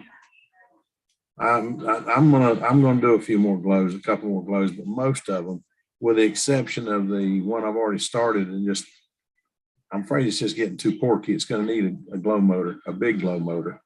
That 81 starting to sound real good. But anyway, with the exception of that one, I think I'm gonna go electric on everything but old timers. I mean, Bob Hunt went electric on his classic, and he was kind of the one that was telling me, let's keep classic and old time, classic and old time. But if he's going glow, if he's going electric, why not? Why not? Yeah. But my old timer will be, I've got too many Fox 59s to think about doing anything else in old time. Yeah, I look forward to seeing your SV11. Now, what color was it when you received Blue. it? Was it the green one? Oh, blue? No, blue. I have a green in the box, but it's still in the box. I had to take some of the parts out of it. My blue one, when it came in, had been damaged, and the box was busted open, and I mean it was open like this much at the top. The wheel pants are missing. The push rod was missing. The bag and push rod and everything were missing. So I had to come up with it somewhere. So I took it out of the green one. But I ended up making a push rod because the one that come in the kit, ARF, was too flimsy. So I replaced it with a carbon one, and I hooked it up the way Dennis showed me to hook it up. So we'll see. I've never hooked one up this way before. But I'm stunned how little up and down you have in flaps and elevators on that thing. I mean, the way they carved those flaps and elevators, you just don't have a whole lot of up and down in it. Hey, Mark, what are you up to? Hi, Phil. Yeah. I don't think you need more than 30 degrees on the flaps. I don't know if you got elevator. 30 degrees. I haven't found my protractor yet to check it, but you might have 30 degrees, but it's going to be close. Wow. But you never use it. On my No, you won't use Pathfinder, it. on my Pathfinders, Phil, I use 27 degrees on the flaps, 33 on the elevators. Yeah. Well, it's got an adjustable elevator, so I'm supposed to be able to get more elevator in it. But by using more elevator, of course, it'll hit the stop and won't go any further, won't let the flap go any further. But we'll see. It should work. Right now, everything's 1-to-1, so it should be fine. We'll see. Are you gonna make it a take apart or just No, it's a one piece. These kits are you'd have to re-engineer too much to make it take apart. The next one might be, because I've been thinking about that, but this one's one piece. I didn't realize how big the darn thing was. Yeah, it's big. SV11's pretty big. Yeah, it is that. I didn't Yeah. realize a tail stuck out there so far. I went to put it in the truck, and by the time the nose clears one side of the pickup, the rudder's laying against the other. I thought, oh boy. So it's going to have to sit in there kind of elevated so I don't hit the brakes and break something, you know. But it'll be all right. Are you going to Very build good. it stock or are you going to change some things with it? No, it's stock. It's just stock. They work too well the way they are to mess with it. I've got an SV11. It's fuel and Tiger 60, and it just flies too good to mess with. Randy, I don't know what Randy did on that airplane, but he got something very right. Very good. I got to tell you a story, Phil. You talk about putting your plane in the back of a pickup. Mm-hmm. Pete Peterson, who now lives in Tacoma, Washington, he's a heck of a builder, a pretty decent flyer. But he tells the story of he and one of the other guys here were driving down the road, and he had his, I think it was a T-Bird sitting in the back of the truck, and it was facing forward, you know, like you normally put it in there, and sitting, you know, the wings across the. Anyway, they're driving along, and he looks back, and he's looking at the spinner of that airplane. That airplane, the air coming over the cab and around had lifted that airplane up, and it was flying right behind the cab. Behind the cab. Oh man! Wow, interesting. Oh man! And he hit the brakes, and that spinner hit the back window of the cab and dropped down to the bed. They went out and tied it down after that. Right. Yeah, no, I have a fiberglass cover that comes over mine. I'm not that brave. I'm not that brave. I remember years ago we had a guy in Charlotte. I can't remember who it was. But one of the guys had a little red pickup truck, and he had just a net over his stuff. I thought he was very brave, but I'm not brave enough to do that. Go ahead, Charles. Sorry to interrupt. Let me welcome Dennis Nunez. Hey, Dennis. Thank you for coming in. Good evening, everyone. Hey, Dennis. Hey, I have a How are you, question. Dennis? Go ahead. Does anybody know Mark Smith? He used to make fuel, brought it to VSC, and he's retired. He sold it to Lou Woolgast, the business he sold. But he was at I'm trying to get in touch with him. He was at the VSC, and he had several airplanes and that he had for sale. He sold them all except one. The one he didn't sell was a Pathfinder Mark III that was built by Tim Meeks, a friend of mine.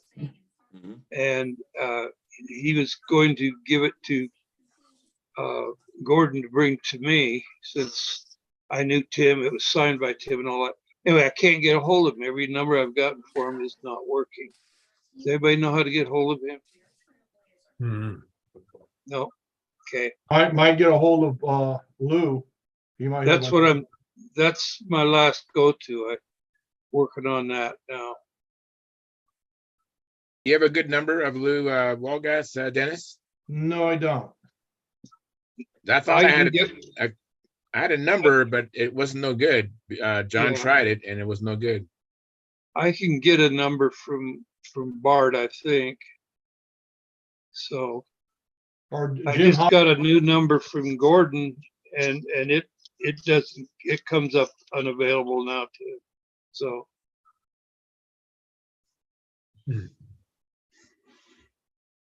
you know what? Next time Jim Hoffman comes in, ask Jim Hoffman. Yeah, that'd be a good one. It's a good idea. I hadn't thought of that. Of course, I didn't need to when I last saw Jim.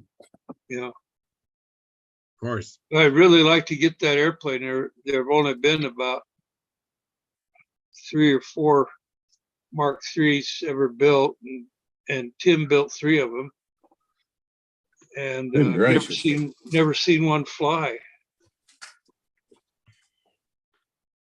Well, I guess mine's a Mark IV, but I'm working on the second fuselage for it, so it'll be not too distant future. Oh, do you have to build a new fuselage to make the wing fit? Well, it was either that or cut it in the middle and stretch it both ways, and I just decided I'll just build another. You know, I figured out what happened. that wing opening was, I never changed it for the tapered wing. Yeah, that's what I figured happened. Yeah. Ain't no big deal. Ain't no big deal. I wasn't real happy with it anyway. There's a couple things about it. It just turned out heavier than I thought it should. So the new one is quite a bit lighter. And good. It's I know how to do the fuselage where you just put the foam in the center of it and then put a piece of hardwood on each side. It's 1/8 of an inch. Doesn't matter the width, but the thickness of it's 1/8 of an inch. Put a piece of foam up to both sides of that and then put a former on each. Anyway, yeah, cut the sides down and yeah, you end up with the back end of it. When you put the plywood on it, it's convex on both sides. And then it comes up to the trailing edge, and just before the trailing edge, just at the trailing edge, it comes in flat, goes up the side of the fuselage. Because they measure it according to the book, from what way I read it, it's got to be 3/4 inches or under at the trailing edge, not inch behind it or inch in front of it, at the trailing edge. So it literally fits, but not by much. Well, so it should be stiff. I hope so. I'm hoping it's going to be a good one. This wing turned out so nice. I'm really tickled with the wing. And the tail is the tail is built different than I've ever built one before. It's done with Bill Werwich did an article years ago about cutting a tail out 1/16 and then putting the ribs in it and then putting the leading edge and the trailing edge on it and cutting them down. And I've forgotten what he called it. I have no memory for stuff here lately. But anyway, it turned out very light, turned out very straight. It hinged well and everything worked real well. The hinges had to work. You just, where the hinges were going to be, you just left the 132 centerpiece out. Yeah. So now you got a perfect slot for your hinges. Oh, so cool. it all turned out real light and real neat. And I think it's going to be very nice. But we'll see how it flies. Phil, you just gave me an idea. Okay. Since we have such a shortage of good materials to build with nowadays, ain't that the truth? We have to resume to stuff that you can actually find, and you can definitely find a lot of foam at Home Depot, and you can definitely find 164 plywood from aircraft spruce, which is relatively inexpensive for that. Yep. So I'm thinking about if you want to make a profile fuselage, you can cut your foam like this flat, and maybe the top and the bottom, you just squeeze them in a little bit like this, and sand off put some balsa caps on the top and the bottom, and the sides you can just plate them with a 164 plywood, and that should be a super rigid section and relatively light, probably just as light as if you would make it with the balsa wood itself. Not only is it pretty light, Trent, but it's like a baseball bat. It's a lot stiffer. It's very stiff. Yes. It gets rid of it. It gets rid of the twisting of the fuselage. It's basically what we've done, or what's done, and it works. Do it. Your next fuselage for a profile, you do it that way, you'll love it. Yes. Yeah, I mean, I think 164 plywood could be like the material of the future of the stunt community. Well, I'm thinking about doing wing skins. You can use it for fuselage sides. You can use it in the elevator if you want to. I don't see why not. No, I think it works. It's even pretty moldable. I mean, it won't do compound curves, but you can do single curves pretty well with it. Yeah, if you want to endeavor on a hot wiring stuff, you can just cut the profile of the flaps, and you just laminate it top and the bottom, put a leading edge with a little bit, stick a balsa, shape it up. There you go. You have a flaps that's super stiff. I mean, that thing is not bad. I cut the fuselage sides. Well, anyway, the way I cut them, it turned out pretty neat. Then I just take the piece of hardwood out of it and put a piece of lightweight balsa back in there to fill in that slot, and then sheeted the thing. And I did it with, I wanted to try out a vacuum bag system, so we vacuum bagged it. And I was afraid I was going to crush it. It went to a lot more vacuum than what I found I was supposed to use, but it looks all right so far. Phil, it depends what kind of foam you are using. If Yeah. you use the white foam that's very porous, the vacuum will gonna go through the foam and is gonna collapse it.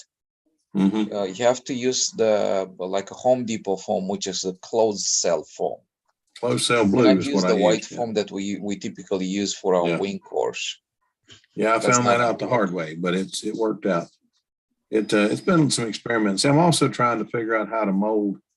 I want to make a set of molds like the Adamov brothers did for the I forgot the name of their airplane, but I want to do the ombre that way, Tommy's ombre, and I'm working on it. I have to get up with you, and I'm gonna try to call you one of these evenings and pick your brain a little bit. But I'm gonna try to come up with a set of molds for an ombre and see if I can't build a fiberglass ombre. And if a fiberglass works, we'll build a carbon one. So what's See what we're doing. important? Yeah, what's important when you make the molds, you have to be able to register them. Registering molds means to be having a way to align them. For example, if you have the two sides of the fuselage that come together, you better have like a dowel pin in the back and one in the front. So you can put four of put them. them together, I drew it up with they're four gonna of them. match. So you can sand them off, do them as an assembly, right? Right? Yeah, Then you can remove these two molds, you can pull them apart, right? And you can use those holes that you have when you're whatever you have on the parting line and put them in a piece of a plywood or a thicker wood, like a 3/4 inch wood with a drill press, so you have a straight hole up and down, right? And then you can use those same two dowel pins that you use for the molds to stay together to make them. You can use the same two dowel pins holes with the longer dowel pins to position them on a piece of plywood, right? Right. So the idea is that you can make them, and after you make the molds themselves, you can come from the top to the bottom and just drill another two holes. So they're gonna receive dowel pins later on. So when you take the two halves, the molds themselves, you can put them back together so they don't sit like this, like that, or just some kind of weird idea. And you can even start that from the first thing that you do. You make your side of the fuselage, whatever you make, wings, fuselage, you name it, right? So you take the side of the fuselage, the shape of the fuselage. The first thing that you do, you drill those two holes. Yeah. Yeah. And then you take those two holes, go to your parting line, to your piece of plywood, MDF, whatever, particle board, whatever you want to use, right? And you copy those holes and you drill them through. Yeah. Right. Yeah. So Everything has now to be indexed. after that, you just take your two sides of the fuselage and start to build ribs, whatever you want to do in there. Yeah. Ribs for a wing or formers for a fuselage, fill them in, whichever technique you want to have to make the mold itself. But now you're going to have two halves that are going to match, and as you remove them, they're going to be, you can put them back together, take them apart, put them back together, take them apart. Yeah. You can take them like that and put them on top of your MDF, and which is pre-drilled and has the holes perfectly in the same orientation. I mean, just you have to think ahead of the stuff, and if you do that, you're going to have fun. Yeah, that's been the trick, is thinking ahead. But it's going to be, the front end of it is going to have a door that comes open like the Axioma, except I think it's going to be on the bottom, and have basically a Bob Hunt type system where the battery goes in a catch and then keys in and hooks in with a couple of screws, and then put the cover back on instead of magnets. I'm thinking about using like we did with sailplanes, those little pull pins. It's a straight pin with a spring on it where you pull it up there and pop it. Yeah. Because as long as the thing's backwards, nothing's going to open it. I mean, unless you crash the plane, and it really don't matter. But I think that's kind of where we're coming from so far. The fuselage will come apart right behind the hinge line. I'm still working on that one, but anyway, it's so darn long to get it in the box, to get it in my car. It's going to have to come apart somewhere. It's not as long as Revolutions, but Revolutions won't fit the Datsun. So it does, but the rudder sits right up against the top, and I'm kind of scared to let it rub that top. That top's crazy expensive and hard to find now. I mean, it's a 50-year-old car. So anyway, a lot of fun. But anyway, go ahead. I want to ask Dennis Nunes, since you haven't been in a while, what have you been up to? Everything going on in your shop that you want to share? And then after that, we'll have Tryon has a share he wants to share with us.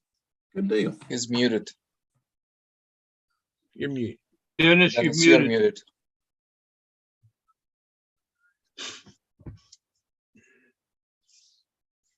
There we go. Yeah, I'm building a new plane. It'll be basically my profile that I lost, but with a full fuselage. I posted some pictures on I think on Facebook, and so it's coming along. Almost ready to put the wing in the fuselage. Probably be doing that probably next week. And then, but I've been working with my son-in-law, who happens to have a 3D printer. And All right. I want to get a 3D printer, but I don't know too much about it. I know CAD, but I'm not too good at 3D CAD. So, but anyway, we found some files out on some website that allows me to make spools. Oh, very cool. Very Very nice. nice. It's free. My son-in-law made them up, and it's a two-piece situation. You got a ring in the middle, and Right. you glue it together with CA, and it almost is indestructible once you get it back together. But I didn't like the narrowness of it, so I talked to him. I said, "Well, can you make me two of these, and where I could put them together?" Oh, nice. So I get the wide spool, and again, I just CA together, and presto changeo. I got 5 of these now. So Dennis, what's the diameter on those? Those look pretty nicely sized. I think it was 5 inch. I think it is. Let's see. Yeah, the outside diameter is 5 inch. Okay, That's neat. And 1 inch wide. So that's darn nice. Now, if I was going to do it, I'd have him make a hole there somewhere in the middle where you line up so you can run your line and put a hook on there, glue on the underside, so you can hook your eyelets in and go straight into. Am I making it clear? I don't think I am. You're not going to use that. You're not going to use that slit at all. yeah. Is that kinky Again, or not? I got the file for free, and so I don't know how to modify the file yet. I'm hoping to learn how to do that. You will. So we can make changes to it, but It really looks good.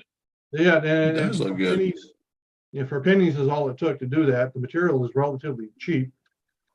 The printer isn't, of course, Mm. but Dennis, there's a lot of things you can do with a 3D printer that may come in handy. Dennis, Oh, what kind wow. of file did you receive? I believe it's an STL. Okay, you cannot modify that file. It's impossible to modify the file. Okay. That being said, this is probably information for everybody if you guys choose to dabble into it. Fusion 360 has a license that it's free for everybody, and you can import that and use that in your own computer at home, and you can definitely design stuff like this. And stuff like that can be designed relatively easy, because if you think about it, it's just to have a section of some sort, and you have an axis, and you take this section and you rotate it around the axis, and it's going to create whatever the cross section is over there that you create. And usually with Fusion 360, you can use different sketches, which you can constrain them by putting dimensions on them. And basically the way you create stuff in a CAD is by using primitives, which are normal primitives are your cylinders, prisms, boxes, and stuff like that, by subtracting one from the other or adding to the other one, or rotating a certain section and creating a solid model. It's pretty simple, and you can definitely go on YouTube University and look for Fusion 360 designing whatever, right? And I'm sure with the 2 or 3 lessons from there, you're gonna be up and running and easily make the models for those line reels, for example, in this Can case. the STL file be brought into Fusion 360? No, So the STL you can bring is it basically in. The a Fusion end product then. 360 is gonna show you your part, but it's not gonna show how the part was created. You cannot, you don't have the data behind making the part. You need the Fusion 360 file itself that created the part, and that's the stuff that you can edit and change to your heart's desire. And what type honestly, of it's file not hard format at would I be all. looking for? You can bring the STL file into SolidWorks, and then you can modify. Yes, but SolidWorks, again, you probably use the STL file as a reference to hack it out. I don't think SolidWorks is going to give you the sketches that created the cross sections, the center lines, all the stuff. It's STL file comes as like a bunch of triangles that make the part. Basically, that's what an STL file is. You have a triangular surface, which is also was a flat surface, and then try to fit those triangles to create the shape that you eventually end up with. Hey, Tom, you had a reel? Did you make that reel on your 3D printer? Yeah, it's same thing. It's on Thingiverse, so then you just print it on the 3D printer. Okay. Let me make it big for a second. Hang on. Can I see that again? Here we go. Tom's got pretty colors. Yeah, I like that. Oh, it's 2 of them. Okay. Yeah, I thought you'd made a. Yeah, I thought it was one with the two different. I like that orange. That's pretty. 2 reels. There's my 3D printer right here. Right, and he made that 3D printer. It was a kit. Okay, Made it's it a from kit. This one, yeah. Who sells kits now? Heat kit's gone, isn't it? Yeah, no, it's See Me CNC. They're in Indiana, Goshen, Indiana. Goshen, okay. And it's called See Me CNC. Okay. SEEME CNC. Okay, sounds good to me. So try on it. You gonna show us a flight? Is this what this is? Yeah, it's a quick one. It's just a minute. Alrighty. Yeah, I think I just made something and I just put a quick 2-minute flight, but I thought it's kind of cool. Ready? I'm ready. Let her rip. It's ripping.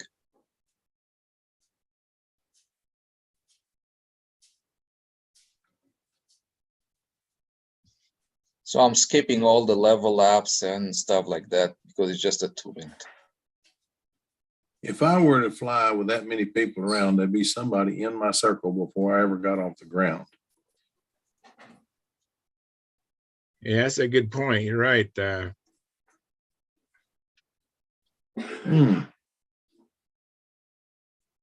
was good.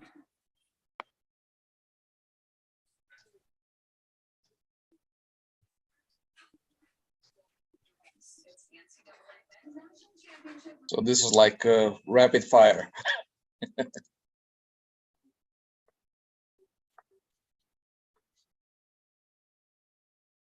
But I thought it was pretty nice and crisp, but it's just a nice practice. I mean, you guys see it okay, or it's just like... Yeah, I see it. We see it okay. There's a little bit of a buffering or something. I don't see every part of the maneuver. Oh, that's just me. Maybe other people see the whole maneuver. I don't see the whole. It's kind of what's the word, jogging or whatever, strobing, but it's working. That was pretty. Yeah, I'm sorry if it doesn't look good or anything like that. No, it does look good. It's okay. Look good. You just can't see every inch of the maneuver, you know.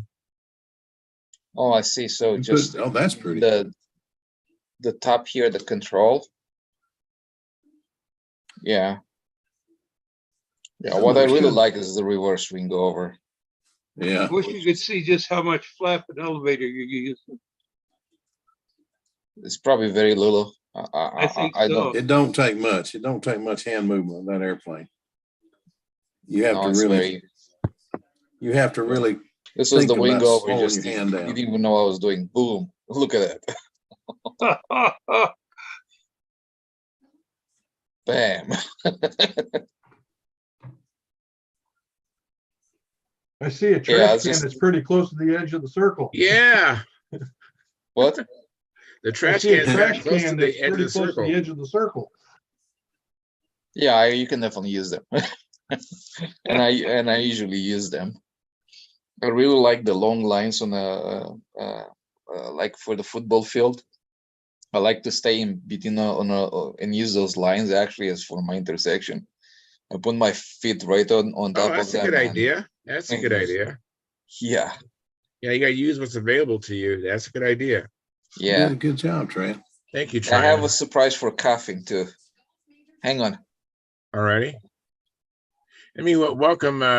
Is Cha-Cha still here? He's gone. Oh, there he is. Hey, Cha-Cha, thanks for coming in. We don't see you, but I see your name.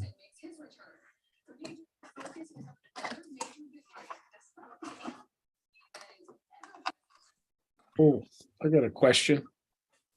Yeah, go ahead, Stuart. I think John, this was a while back. You're talking about incident meters. Yeah. Where do you get those? I You remember get it at a hardware who store? made it? No, It used to be made by I mean, you Dubro. can get those little.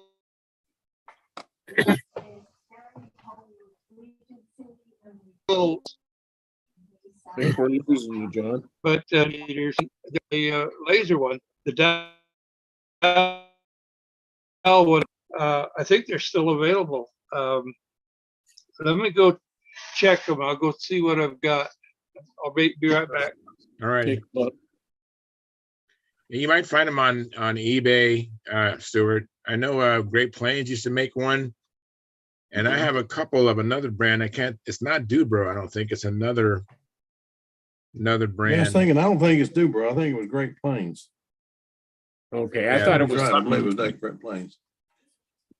I thought it was just something you bought for something else. They made them for something else. No, so- these Oh, are no, these they are were actually- made for models, but they were if you go to a RC sale or something, that's your best bet finding one now.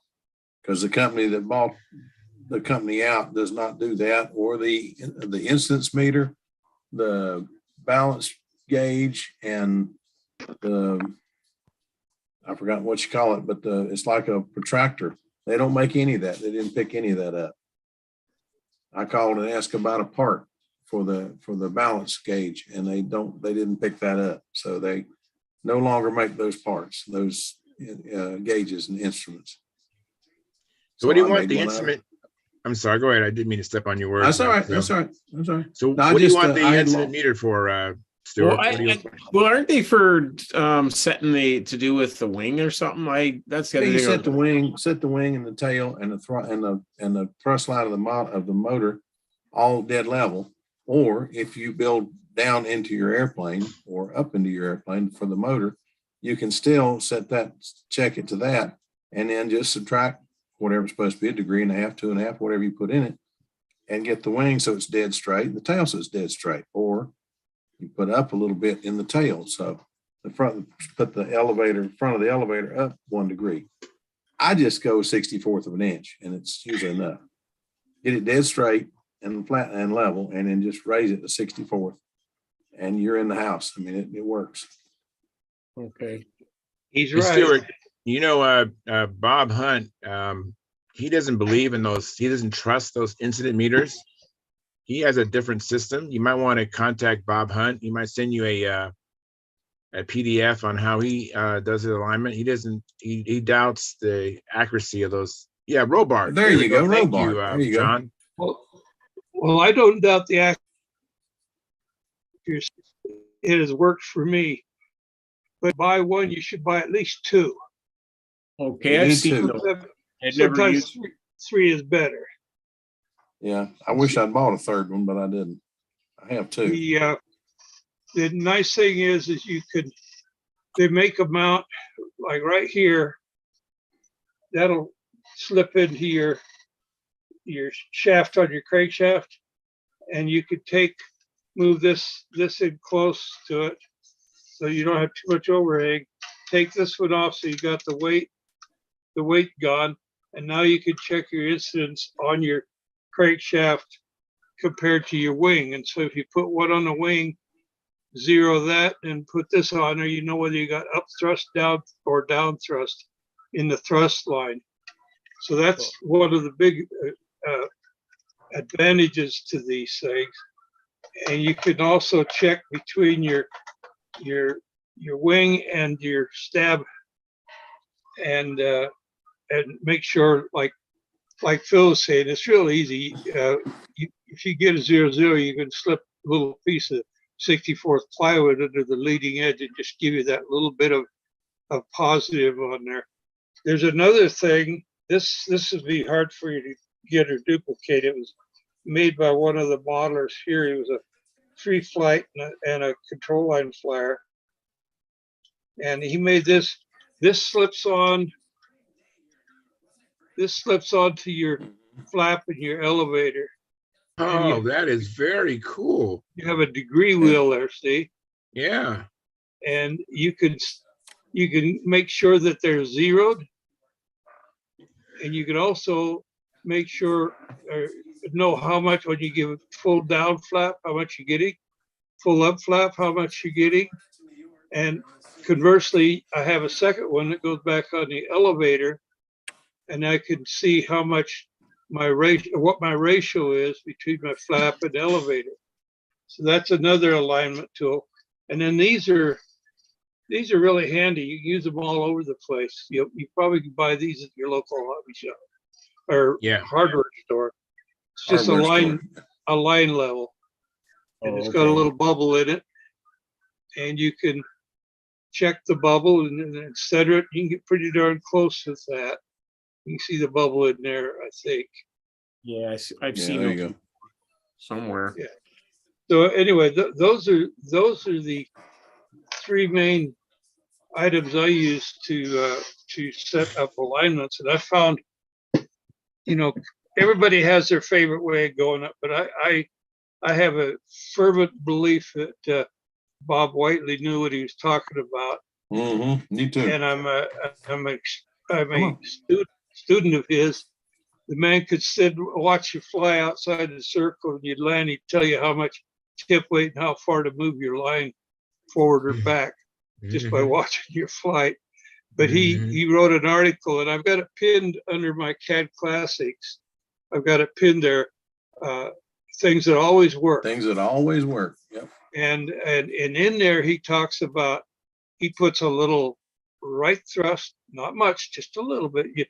Ted Fancher says just enough to make sure you don't have any in thrust. Right. Mm-hmm. So because you don't want to get the airplane in too much of a yaw. And then he puts in a few degrees of down thrust, and that negates the prop precession because of the prop turning. The ascending blade is taking a bigger bite of air than the descending blade, I believe it is. So and like gyroscopic force, it affects it 90 degrees away from the.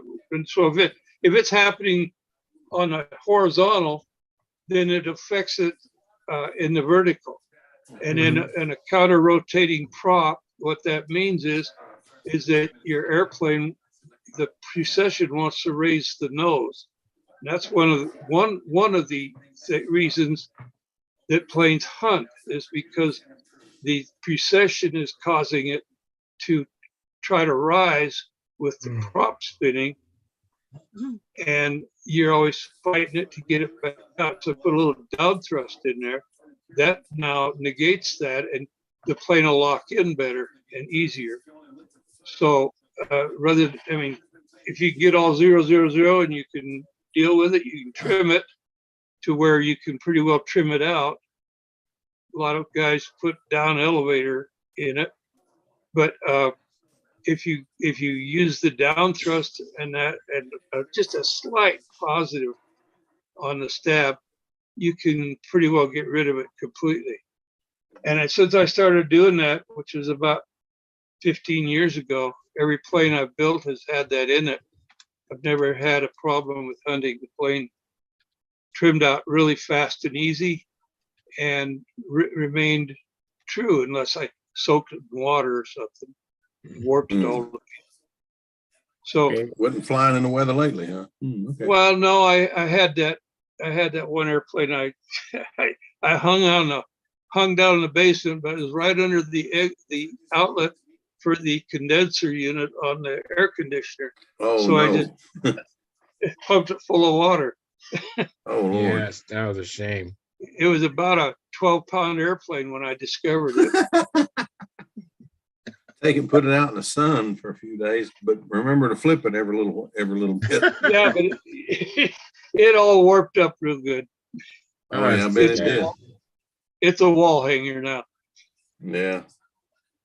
Let me ask any questions? That would hurt. Any questions about the incident meter? No, I'm good. Thanks. That's good. All right. Okay. Hey, Chacha, how you doing? I'm good. I'm good. I took the vector out again. All right.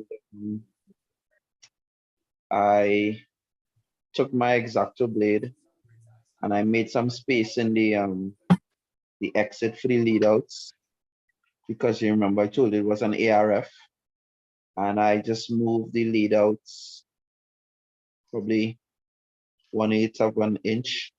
Yeah. And I got way more line tension. You moved them forward or you moved them back? Which way did you move them? I moved them back, actually. Move them back. Okay. Yeah, because they were a little too far forward. I mean, I moved them back a little bit, and I getting more tension, actually. Good. Mm-hmm. So That's good. I think I have to adjust the line length as well. But it flies pretty good on the 10.6 so far. But I want to try another line length probably tomorrow, please, and see if that improves it as well. What motor are you running? Product 40. Product 40. You could go to an 11.6 on that airplane. 11.6 or 11.5. I had 11.5 on the one that we were flying with a Brodak 40. Okay. What line length? Right. He's flying. Let me think. The one with a 40, he's flying 60 foot. I'm flying electric, but mine is also 60 foot, and we've got a fellow that flies on 58 feet, but he always flies 2 feet shorter than anybody else. He likes the airplane going a little faster. I can't keep up with it. You get into 4 or 5 lap times. I'm not comfortable. Some people are. I'm not. I like a 5.25. So if I can get 5.25, I'm a happy camper, but 4 or 5 is just too darn fast for me. All right. Well, I'll try that. I'll try the 11.5. You'll like it. That motor, if that motor broke in, it'll handle it well. Before I tell you that, what nitro content do you fly? Well, or you FAI? I want to try to mix my own fuel from next week, because we only have 15% remaining in the country right now.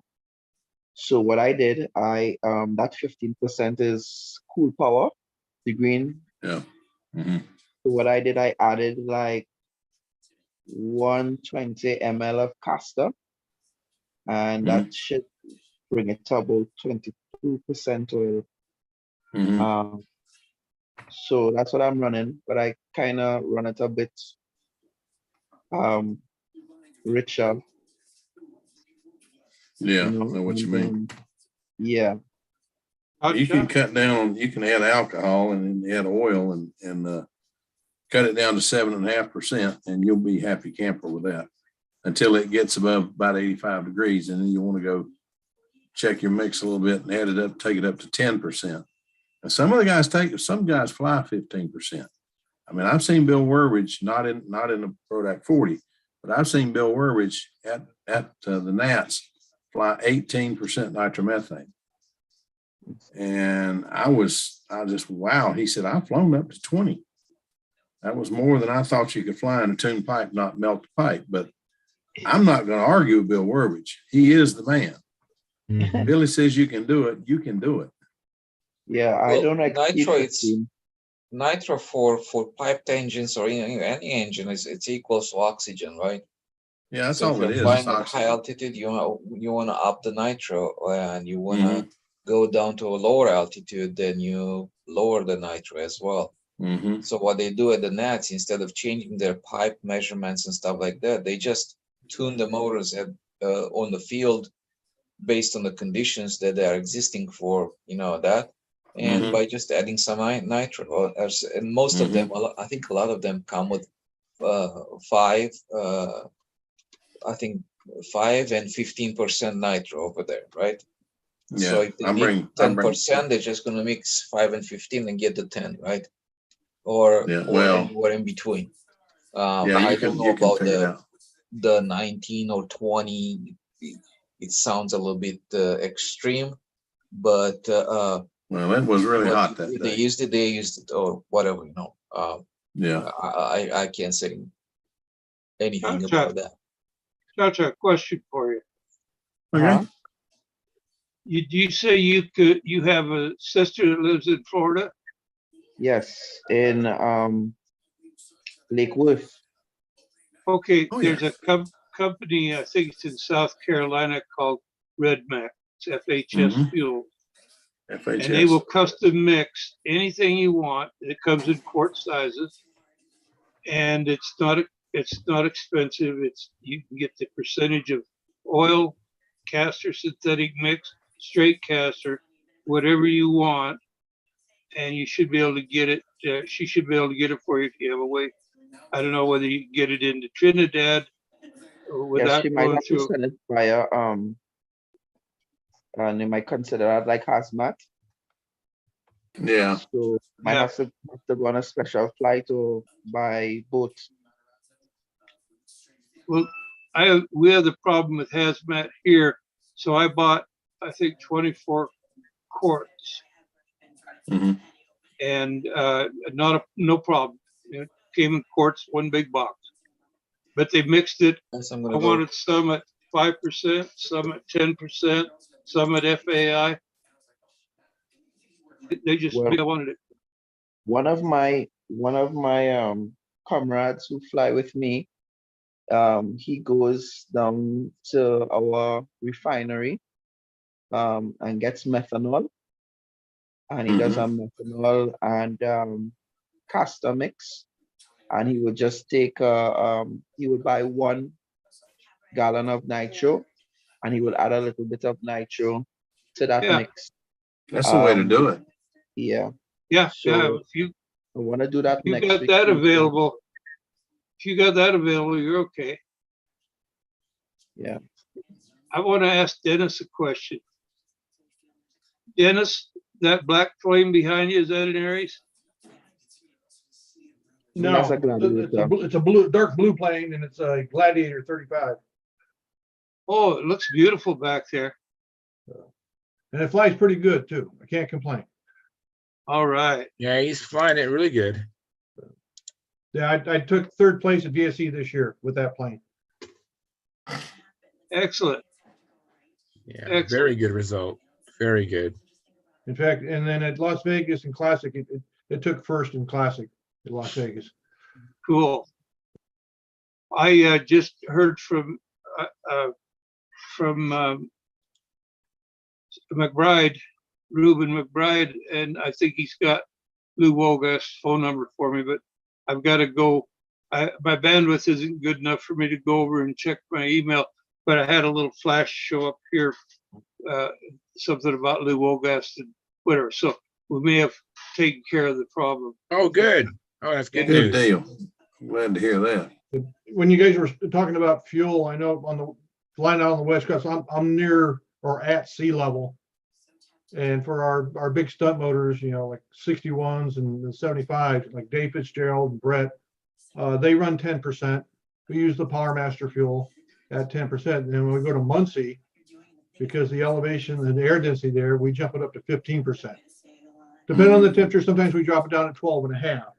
But normally it's automatic. We just don't even take the 10% out of the car, grab the 15% can and that don't have to touch anything.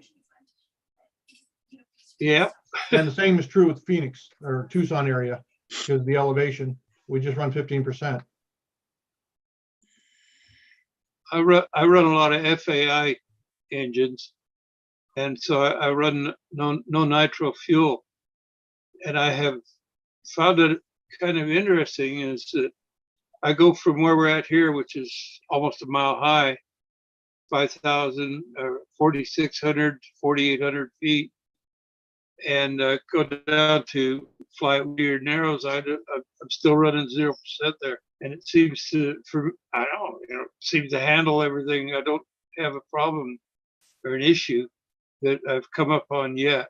Maybe if the temperature went real high, I would, but I certainly know that Brett and Dave, they do run, match their engine or their nitro percentage to the elevation. Then they don't have to make pipe changes. Yeah, it's a whole lot easier. Yeah. We learned to. Dave carries a empty jug in case he has to just make a small change. Then he'll do that right on the site and mix up whatever he needs for that particular moment and for the elevation or or temperature. I've seen him do that. I have too. We've gotten in the habit of flying. I carry a gallon. Well, I carried. I'm not doing it now because I'm flying electric. But when I fly the fuel planes, like when we go fly old time, I have a gallon jug of 5%, and I have a half a gallon in my box of 20%. And I've got a chart in there that's covered in plastic and all, where I can just look at it. And I've got a little half pint jar, or can really, sitting in the side where I can mix fuel in it and mix up. Seems like it's a 12-ounce can. I can mix up enough for 2 or 3 flights and just have it ready and mix up 15 or 10, or I've got 5, 10, 15, and then I've got the 2.5, halfway in between. So I got 17.5 and 12.5 and everything. So you just mix so much of this and so much of that, shake it up one time, draw what you need with your hypodermic or your fueler is what I call it, and you're ready to go. And it works. But the hotter it gets, the more nitro you need, because nitromethane is nothing but air. It's like putting a supercharger on it, put more oxygen in the motor. Roy Trantham taught us that, and it taught us to what he called spike. And it works. Roy was a sharp cookie. You know the trick when you go down in altitude and you just don't have a big enough tank to make it through the pattern. You know what the trick is? There are 2 tricks. One is you add a lot of extra fuel line in there with the tank, and to give you a little bit extra to make it through the pattern. The other is you could take a gallon of fuel and put in a tablespoon or 2 of Coleman gas, for Coleman stove, white gas. And that's an old speed flyers trick that they can get. Gasoline has a higher octane rating than the alcohol has. Yeah. So it makes it last longer. Son of a gun, did not know that. That's neat. I'll make a note of that. That's a good trick. I learned it now that I'm flying electric. Wonderful. You don't need to worry about it flying electric. You just turn it down. What we always did was just if you think 4 ounces is going to be enough, put a 5-ounce tank in the thing. And then if you go to Florida, you got enough room to stuff some more fuel in there. But the problem with that, and where your trick would work better, when you go to Florida and you put another half an ounce of, or quarter to half an ounce, it's usually 3/8 of an ounce is what I think I end up using, more fuel in the thing, you've got that much more weight in the front. And unless you put up some practice flights, you're going to be surprised on that first pullout, because it don't pull out the same with an extra 3/4 of an ounce fuel in the front of it. But it can be done. The big secret there is practice. Mm-hmm. Well, let me welcome Jonathan Corrales. Thank you for coming in. And Steve Hines, thank you for coming in. Big We'll be Steve ending is right. we're going to be ending the live stream in like 5 minutes. Yeah, But, I found, I figured something out or found something out. And Uh-oh. I don't know if it'll work with modeling, but I'm thinking it will. I don't know. Since I'm single, I clean my own stove and all that. And the new burners have they get burn-on crust on them. And you got to sit there and try to chisel it off and all that. And I hate that. Well, Saturday, I decided I was going to go buy the heaviest duty oven cleaner, that has fumes and everything else, and try to clean them things. It didn't work. And I was going to clean the oven because I always do that in the wintertime, beginning, ending. So it heats up the house because it gets so hot. So I took all the burners apart and stuck. I thought, I wonder if that would clean this stuff. And I stuck it inside of the burnt the element up, didn't you? Turn it on. Everything came out. It has like dust on it. They were cleaner than could be. So easy. Wow. But the aluminum parts came out perfect. And I'm wondering if you couldn't clean your engines that way. I missed something, Steve. You use what to clean it? The automatic cleaning of the oven. I just stuck all the parts in the oven and hit oven clean. And it takes it up to 900 and some degrees. Wow, I didn't know we got that. But it just burns off everything. And then I could go get an aluminum ring deal, burner part of it. Came out like brand new. Wow. I wonder if the aluminum that's used in die casting some of these engines, say like a Fox, might melt a little bit. I don't know. These look like they're I can go get them. They look like they're die cast or sand cast or something. But yeah, I couldn't believe how it cleaned all them parts so good. But I'm gonna get I went looking and I don't have an older motor that's all black and gooey because I always use Demon Clean. Not everything cleaned up. But I'm gonna find somebody who has an old crappy motor that's just black, and I'm gonna stick it in the oven, and I'll solve that problem of trying to get that Dawn stuff and putting them in a crock pot and all that. Because I mean, everything that came out of that oven, them burners look brand new. The aluminum parts in it.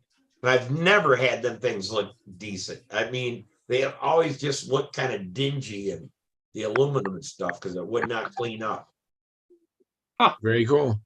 So yeah, if anybody try it and let us know. Well, I was gonna say, I got rid of so many motors and stuff. Is one reason I don't have any old greasy ones anymore. I got some new ones. But if someone's got an old motor that's all black, I would take off all the plastic parts and stuff because it gets 900 and some degrees or 500 Celsius. But I think you might want to think about disassembling the motor, at least to the basic, units. I'll look and see in my box if I've got an old, dirty, rusty, crusty one. If I do, I'll send it to you. I'll get you. Oh, you don't have a automatic cleaning thing on your oven? Thank you, Tom. I do. I have Hell, one don't thing I bother wanted sending it to to me. say Just stick it before in we your oven sign and off. hit oven clean. I'll try. I could try that. Yeah. Yeah, that's what I mean. Most people have that on their ovens now. If you got an old motor, stick it in there and see if it does that good a job. If it Well, does, you guys, I'm gonna end the live stream. So I want to thank everybody for coming in. Appreciate it, and thank you, Ed. I'll see you next time. Hey, And, Charles, can I quick correct something before you end? Yeah, what's that? When I said you could load an STL into the CAD program, you have to convert it first. Okay. So I just wanted to make sure that was cleared up. That person who took that advice, they already bailed. Oops. Well, All right. in case someone on the lives or on the. I understand. But thank you for correcting this. Yeah, I'm gonna come end the on live earlier. stream. So Come on earlier, Charles, next time. Huh? I'll come on earlier next time, Yeah, Charles. yeah, I've been watching you on the iPhone. Yeah. All right. Very good. I'm gonna end the live stream. Thanks everybody for coming in. Thank you for tuning in. We'll be back Friday. Hopefully you have Looks a like a chance to sunny have day. been going flying or be in your shop and come back and tell us all about it. Until then.